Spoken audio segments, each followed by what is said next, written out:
Selamat pagi Bapak Ibu dan saudara sekalian. 亲爱的弟兄姐妹，早安！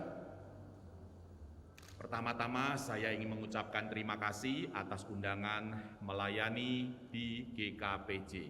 首先，我感谢知事邀请我来到教会侍奉。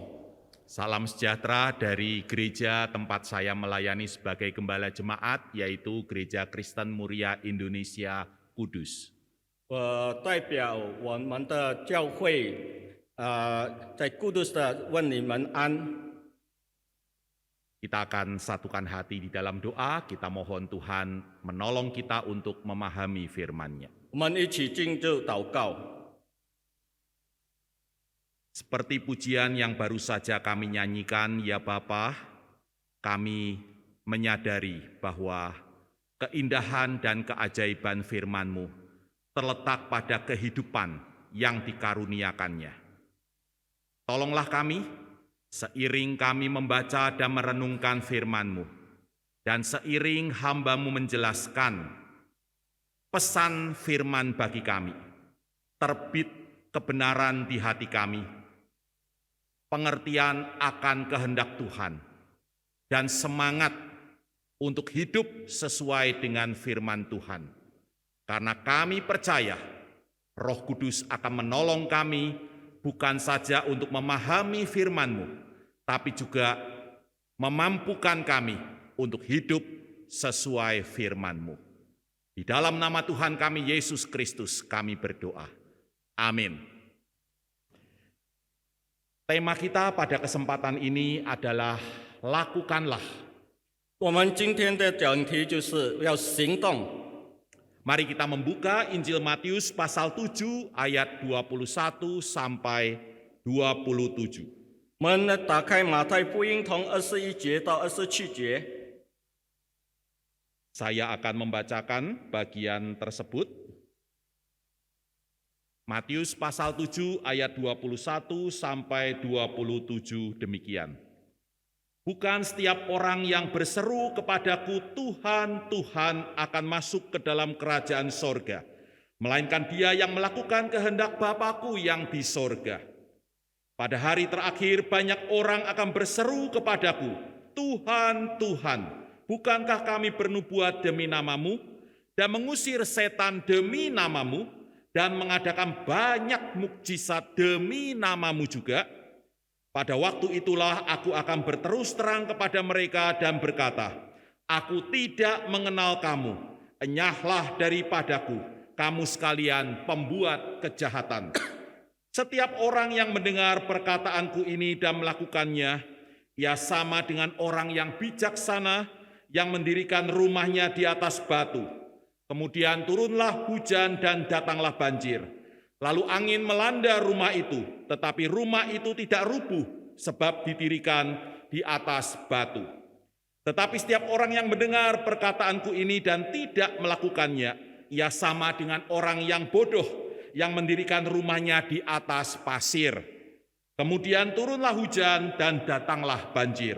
Lalu angin melanda rumah itu sehingga rubuhlah rumah itu dan hebatlah kerusakannya.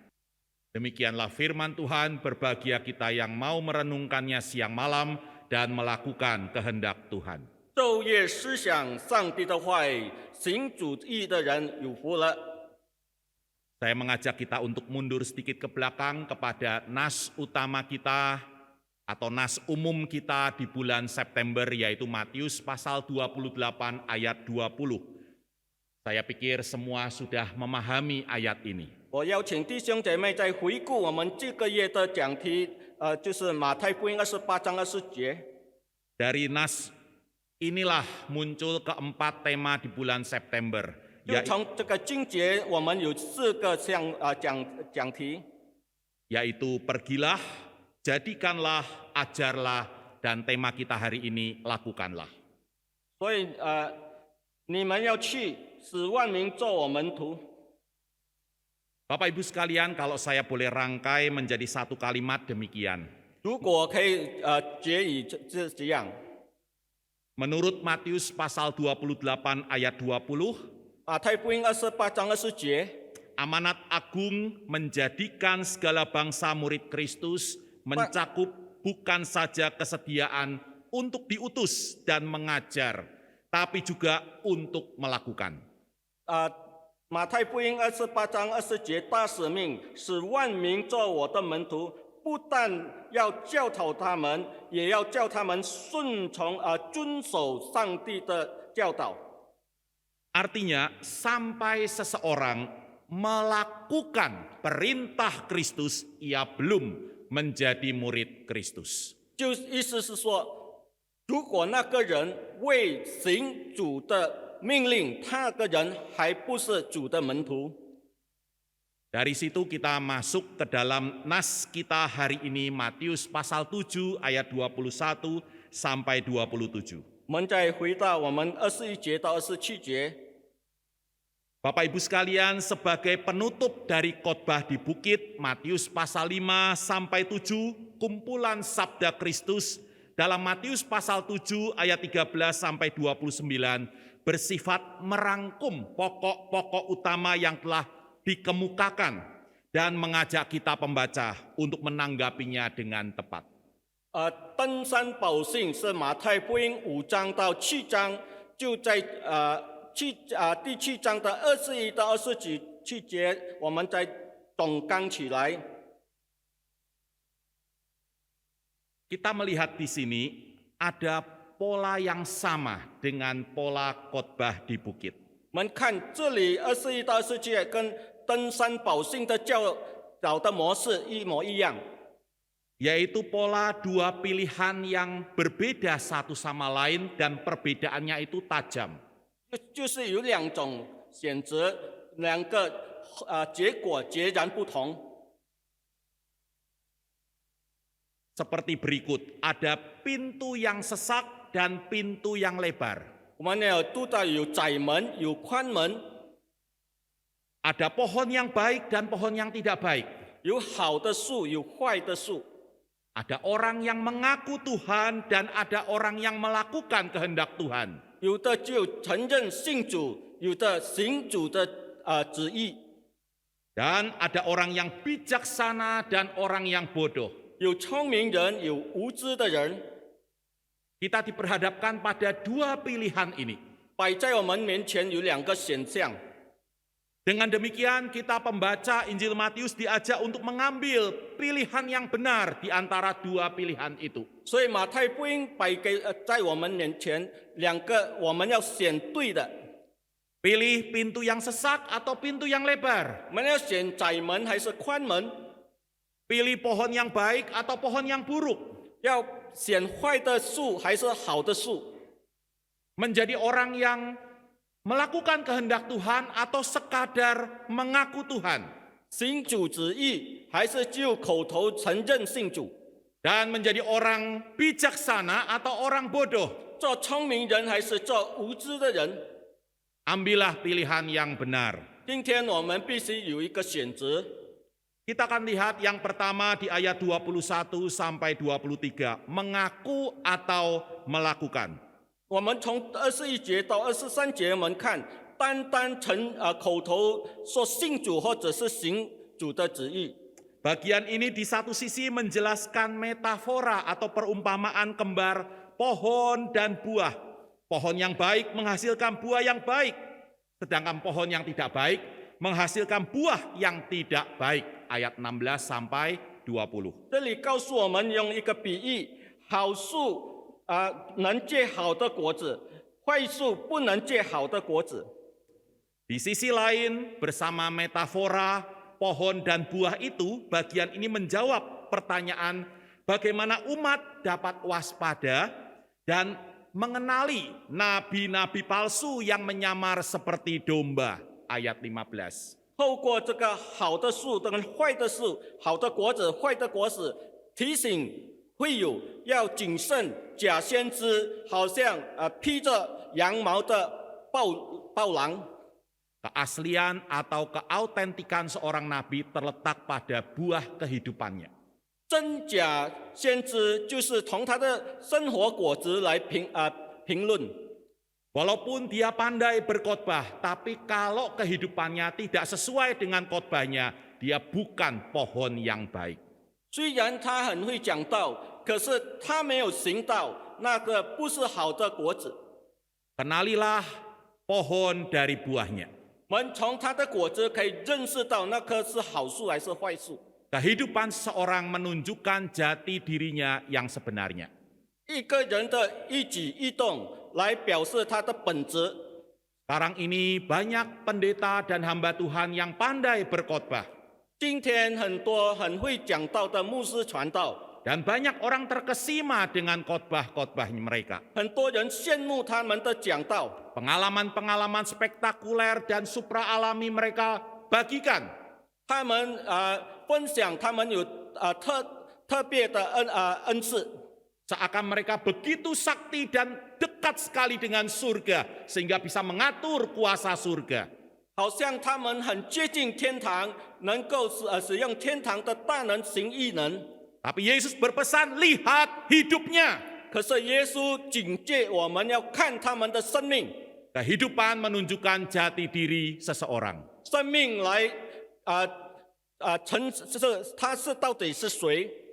Pilihlah pohon yang baik. 我们要选择好的树， Dan kenali pohon yang baik itu dari buah kehidupan yang baik. 从他的生命的果子，我们可以了解这个是好树吗？ Pohon yang baik yang menghasilkan buah yang baik adalah setiap orang yang melakukan kehendak Bapa di sorga. 好的树结好的果子，就是那行主天父的旨意的人。 Sedangkan pohon yang tidak baik, yang menghasilkan buah yang tidak baik, adalah setiap orang yang mengaku Yesus Tuhan, bahkan giat dalam pelayanan, namun tidak melakukan kehendak Bapa. 坏树结坏果子，就是那些口里承认信主，也热心侍奉在教会里，可是没有行主的道。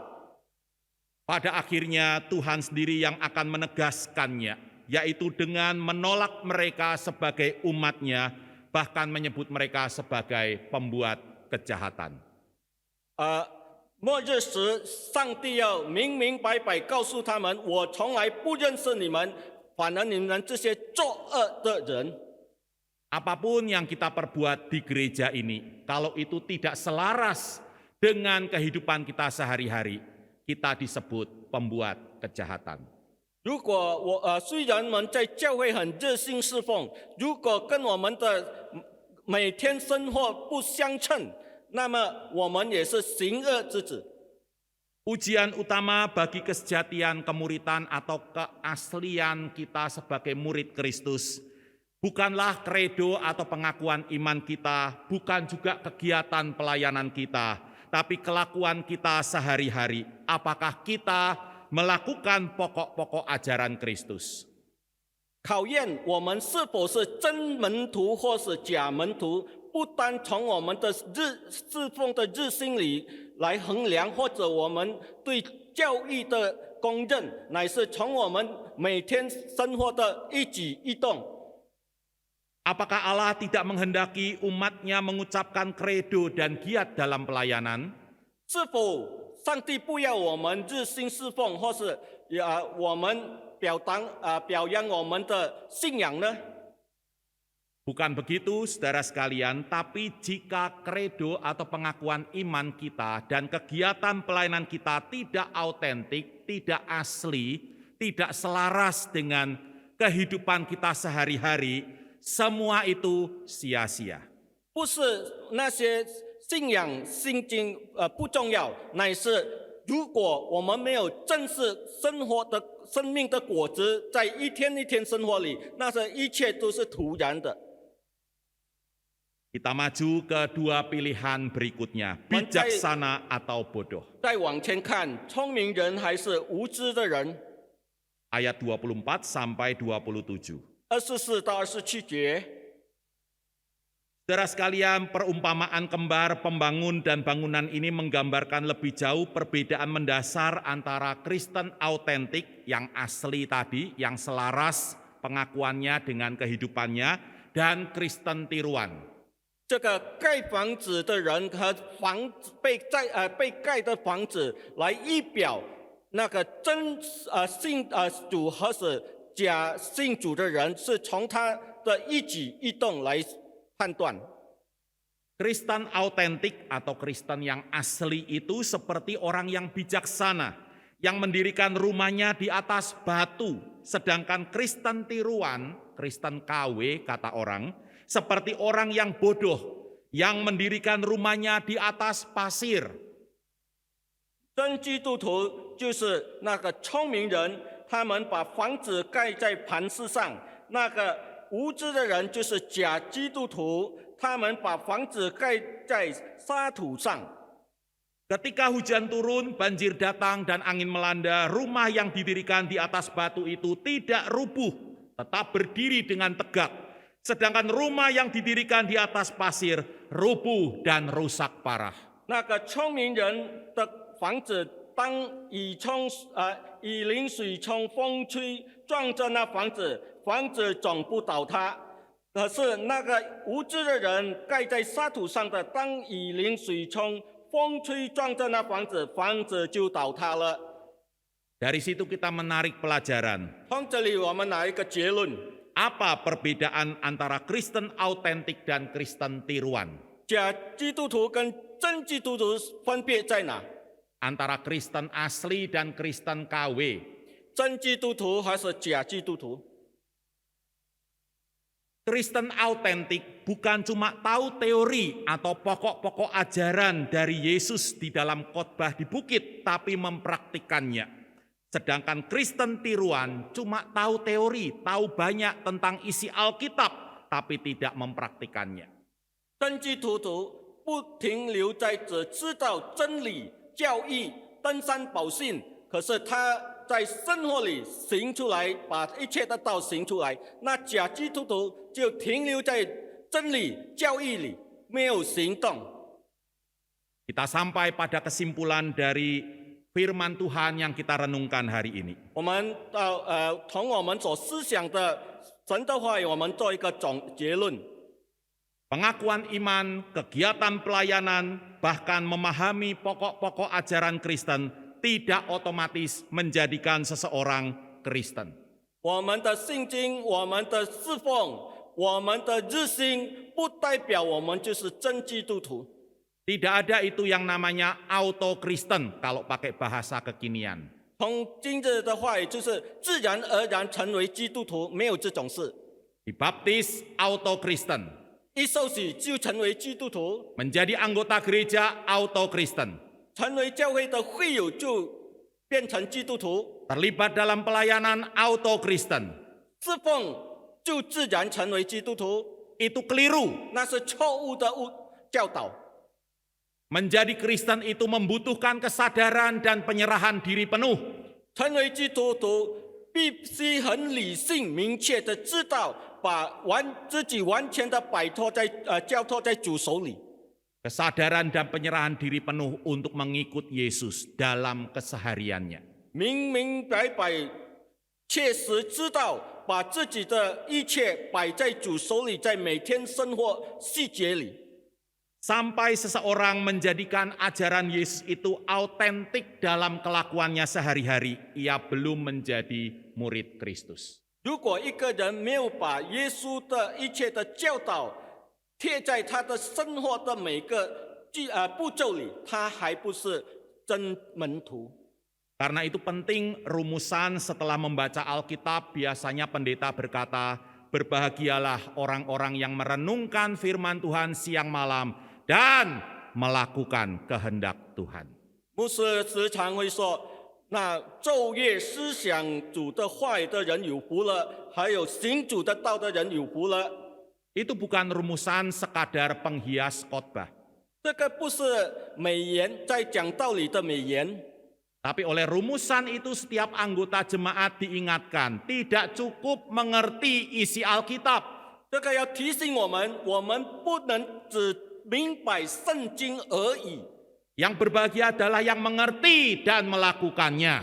有福的人就是明白又去行的人。 Misalnya, 比如说， khotbah di bukit mengajarkan bahwa tidaklah cukup tidak membunuh secara lahiriah.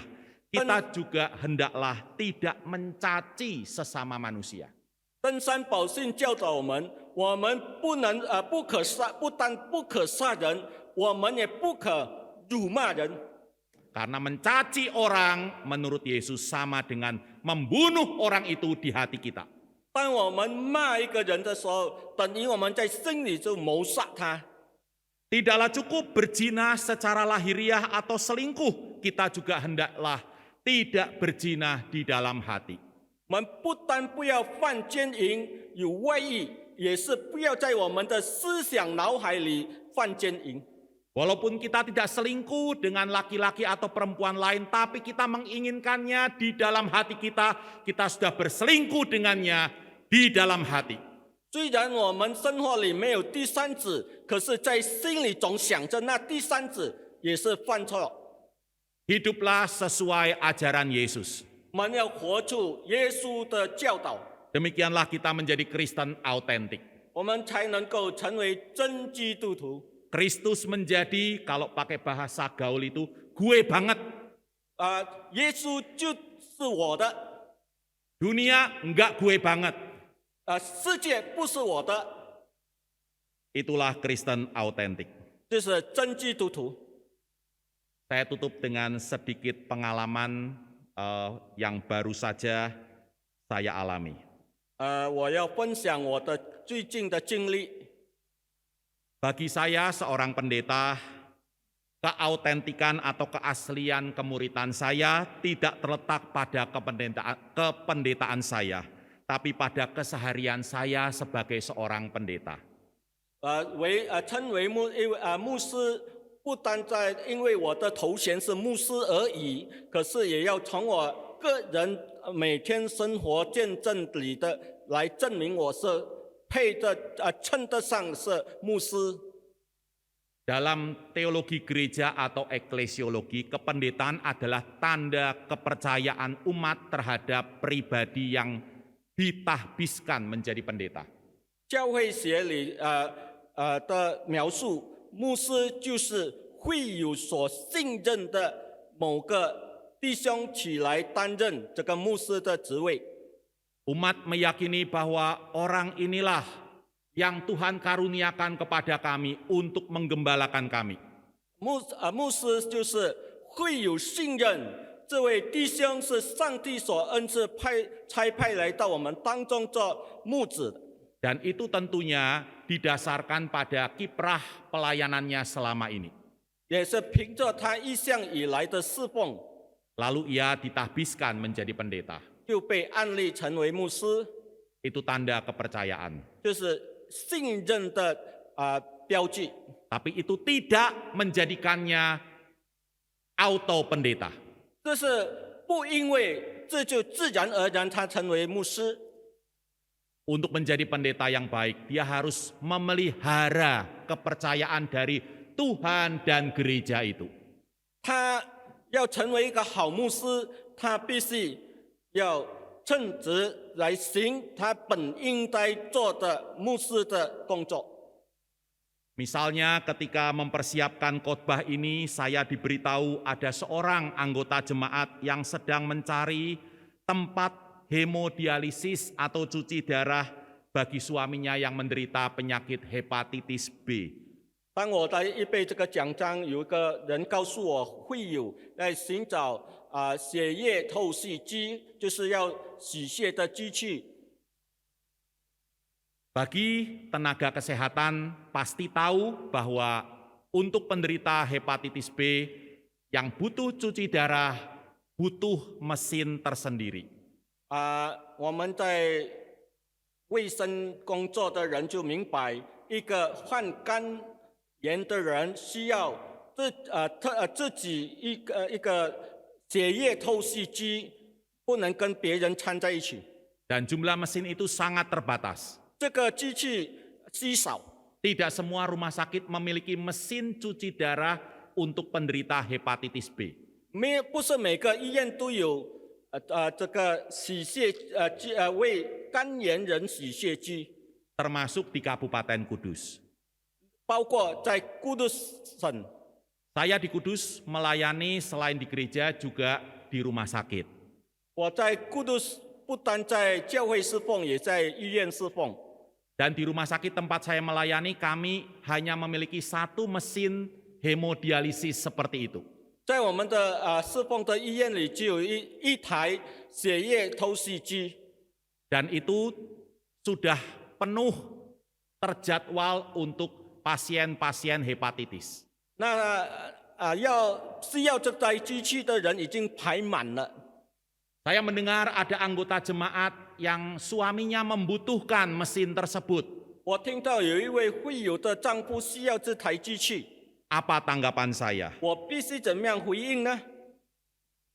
Saya bisa saja diam saja, biar dia dibantu orang lain. Toh saya sedang persiapan untuk melayani di GKPJ. 我也可以不理睬他，我在忙的准备讲章，要到这里来讲道。 Atau saya bisa lakukan lebih dari itu, yaitu mendoakannya. 或者我可以更进一步为他祷告， Untuk menguatkan imannya. 来兼顾他的信心， Bersandar pada pertolongan Tuhan. 依靠主的帮助。 Atau saya bisa lakukan lebih lagi, yaitu memberikan kepada sang istri arahan. 或者我能更上一步帮助他太太， Baiknya ibu lakukan ini dan lakukan itu. 就是开导他的太太可以这样可以那样。 Atau saya bisa lakukan lebih dari itu, yaitu meninggalkan sementara persiapan saya dan membantunya dengan sekuat tenaga saya. 或者我是且暂停预备讲章，尽一切能力去帮助他先。 Dengan resiko saya lebih capek, waktu saya tersita habis, dan persiapan saya semakin beresiko. 那能够影响到我的预备讲章，跟花掉我更多时间和精力。 Ini bukan pilihan yang mudah. 这不是很简单的选择。 Bapak Ibu juga mengalami hal-hal serupa, saya percaya. 我相信你们大家都有过这种的选择。 Antara kita sekadar tahu atau sampai melakukan. 我们只有知道而已，或者我们有付出行动。 Melakukan juga sejauh mana? 你付出行动是到哪个地步呢？ Pilihan itu tidak mudah. 这不容易的选择。 Dan yang menentukan adalah sejauh mana kita menghayati panggilan hidup kita sebagai murid Yesus. 那付出多大，就是看你这多靠近成为主的门徒。 Bagaimana saya menanggapi keadaan itu, itulah ujian bagi keaslian kemuritan saya. 如何回应会有的需求，就是来证明我的门徒的真实性。 Dan itu juga berlaku untuk Bapak Ibu sekalian. 也是包括大家弟兄姐妹。 Keautentikan kekristenan kita bukan terletak pada pengakuan iman kita. 我们的真假基督徒不单在我们口头所念的使徒信经， Pengakuan iman itu penting. 使徒信经当然重要， Kegiatan pelayanan itu penting. 是在教会里的侍奉重要。 Tapi kalau itu tidak selaras dengan kehidupan kita, 如果跟你的生活脚步不相称， itu hanya menunjukkan bahwa kita bukan pohon yang baik. 那这证明了我们不是好的树。 Buah yang baik berasal dari pohon yang baik. 好的果子是从好的树摘下来， Buah melakukan kehendak Allah berasal dari pohon Allah. 行天父旨意的是从树所结的果子。 Buah tidak melakukan kehendak Allah berasal dari pohon yang bukan dari Allah. 没有行天父旨意的果子，是从那棵不行天父旨意的树所结的。 Jadi pesan di akhir bulan September ini adalah satu kata. 9月的最后的对我们的警示是 Lakukanlah. 要行。 Amin.阿门。